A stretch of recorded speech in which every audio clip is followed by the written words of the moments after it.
We were at her friend's bridal shower. Someone asked if I was going to propose soon. She laughed and said, "Please, if he ever gave me a ring, I'd melt it down and sell it." Everyone laughed. I didn't. I just left without a word. 2 days later, she was sleeping in her car, blocked from every account I paid for. Before we start, I just want to say thank you for being here. It means the world. But take a look at this. Only 8% of people watching are subscribed. If you enjoy these stories and want to support more of them, just one click makes a huge difference. So this happened about 2 months ago, and I'm just now able to talk about it without my blood pressure spiking. I, 32M, was dating Melanie, 29F, for just over 3 years. We met through mutual friends at a brewery opening. She's a dental hygienist, and I restore vintage motorcycles for a living. Own a small but successful shop with 4 employees. Melanie moved in with me about a year ago when her roommate bailed on their lease. It was supposed to be temporary while she found a new place, but temporary turned into permanent. She never officially took over any bills. At the time, it didn't seem like a big deal, because I owned my house, inherited from my grandfather along with the shop, and my business was doing well.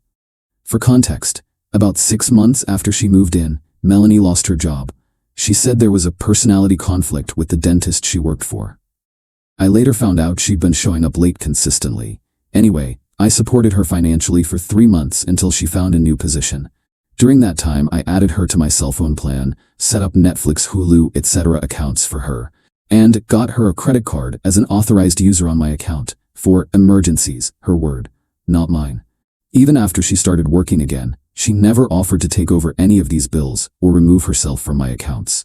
When I gently suggested she might want to get her own credit card now that she had income again, she got upset and said I was keeping score in the relationship. So I dropped it. Fast forward to last month. Melanie's friend Amber was getting married, and they were having a co-ed bridal shower, which is apparently a thing now. I didn't really want to go, but Melanie insisted, since most of her friend group would be there, including people I knew. The shower was at some fancy restaurant with a private room. About 20 people, mostly couples. I knew maybe half of them. Everything was fine for the first hour. Food, drinks, the usual shower games. Then they did this thing where they asked the bride and groom questions about each other, and everyone was laughing and having a good time.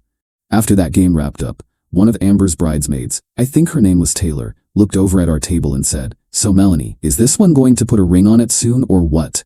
Before I could even process the question, Melanie let out this exaggerated laugh and said, "Please, if he ever gave me a ring, I'd melt it down and sell it."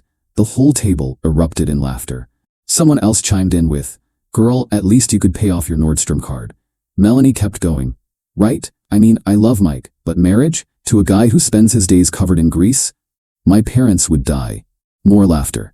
I just sat there, completely blindsided. We'd actually talked about marriage before, casually, but still.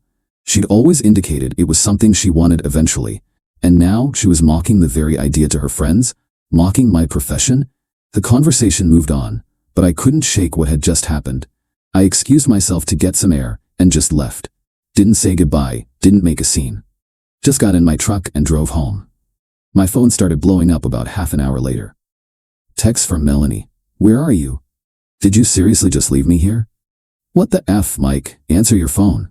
Are you seriously throwing a tantrum right now?" I didn't respond to any of them.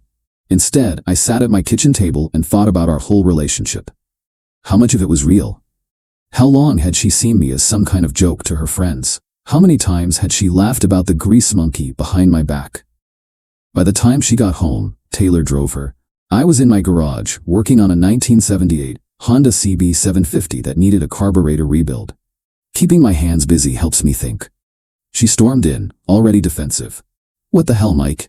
You completely embarrassed me." I just looked at her and asked, "Did you mean what you said? About melting down a ring?" "Oh my God, are you serious right now? It was a joke." Everyone was laughing. "Yeah, I noticed, at my expense." "Don't be so sensitive. You know how my friends are, we joke around."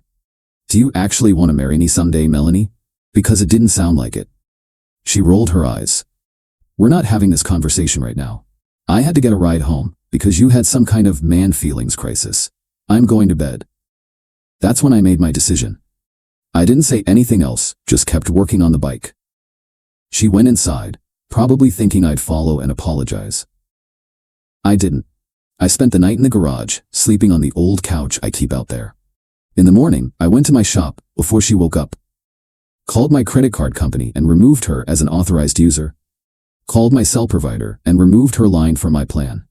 Changed all the streaming passwords. Called my bank and froze my checking account. Opened a new one later that day and transferred most of my money. I wasn't trying to be vindictive. I just didn't see why I should keep financially supporting someone who clearly didn't respect me or our relationship. I didn't hear from her all day, which was unusual. When I got home around 7 p.m., she was waiting, looking worried. My card got declined at lunch today, she said immediately. Yeah, I removed you as an authorized user. Her eyes widened. What? Why would you do that? Because it's my account, and after yesterday. I'm reconsidering a lot of things. Are you punishing me for a stupid joke? No, I'm reevaluating why I'm paying for everything for someone who thinks so little of me that she'd mock me to her friends. That started a huge fight. She called me controlling, manipulative, cheap. Said real men take care of their women. Said I was throwing away 3 years over nothing. I stayed calm, which only made her angrier. Finally, I said, I think you should stay somewhere else for a few days while we both think about what we want. This is my home too, she yelled. Your name isn't on the deed, the mortgage, or any utility bill, I pointed out. Legally, you're just a guest here. She stormed out, saying she'd be staying with Amber. I figured that would be the end of it for a few days at least. But around 2 a.m., my security camera pinged with motion at the front door. I checked the feed to see Melanie trying to get in with her key, except I'd changed the locks that afternoon. The benefit of having a buddy who's a locksmith. I watched through the camera as she tried repeatedly, then started pounding on the door and ringing the bell. I didn't answer. Eventually, she gave up and went back to her car. The next morning, I checked the camera again and saw her car still in my driveway. When I looked out the window, I could see she was sleeping in the back seat. I went out to talk to her. She looked rough, mascara smeared, hair a mess. Why are you sleeping in your car? I asked. Amber's fiancé doesn't want me staying there, she mumbled, and my card got declined at the hotel. What about your parents, friends? My parents are in Florida, and I don't want to explain this to anyone else. I almost felt sorry for her. Almost. There's a Holiday Inn Express about 2 miles from here. I'll pay for 3 nights. That should give you time to figure things out. And then what? We just throw away 3 years together because of one comment? It wasn't just the comment, Melanie. It was the realization that you don't respect me or what I do, and maybe never have. I did pay for the hotel, even helped her move some clothes and essentials there, but I made it clear that we were done. And she needed to make arrangements to get her stuff from my house. Over the next 2 weeks, she cycled through anger, bargaining, and tears. Kept saying she never meant to hurt me, that her friends always talked trash about their partners, that it was all in good fun. Then she tried a different approach, claiming I'd financially abused her by cutting her off without warning and making her dependent on me. Said I owed her money for all the months she'd contributed to the household. When I asked what contributions specifically, she brought up groceries, I paid, cooking, rarely, and emotional labor. I told her she was welcome to take me to court if she felt she had a case. She backed down pretty quick after that. It's been 2 months now. She's moved into a studio apartment across town and is dating some guy who works at her dental office. I got most of my money back from the credit card charges she'd made in the last few months. Thank you, consumer protection laws. Changed all my accounts, passwords, and subscription services.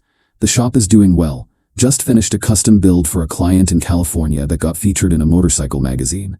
The house feels peaceful again. I've gone on a couple of casual dates, nothing serious yet.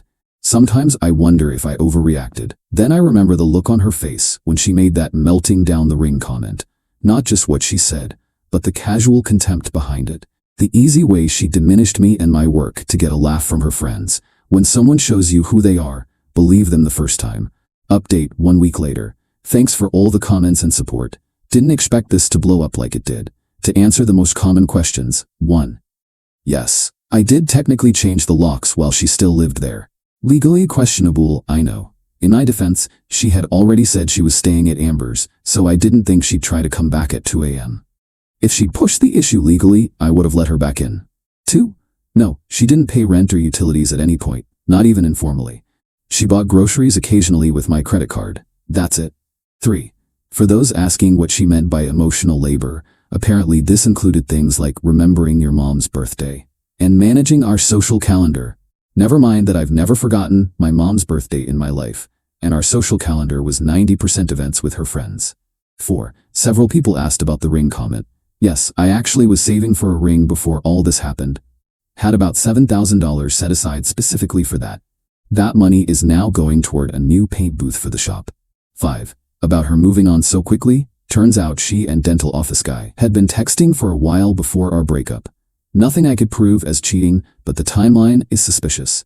And for the people calling me financially abusive, I supported her completely for 3 months when she lost her job. Paid for pretty much everything for the years she lived with me.